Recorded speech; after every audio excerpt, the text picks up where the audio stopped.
Sinagot ni Just Secretary Laila de Lima ang mga batikos ni Davao City Mayor Rodrigo Duterte kaugnay sa investigasyon sa rice smuggling. Dati nang sinabi ni Duterte na may mali siya. Ang sinabi ni de Lima na galing Davao ang inaakusang big-time rice smuggler na si David Tan.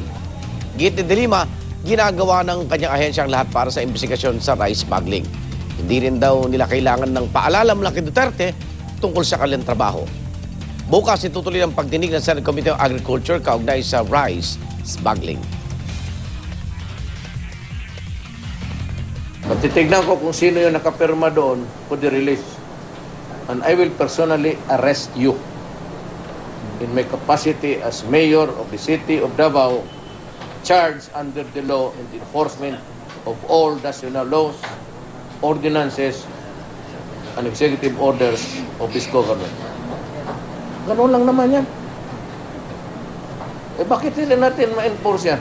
Yung pinapa-shut up ako, I think he should be the one who should shut up. He's got a lousy mouth. Wag ko kayo mag-alala, Mayor Duterte. Nagtatrabaho po kami. And we don't need a reminder from you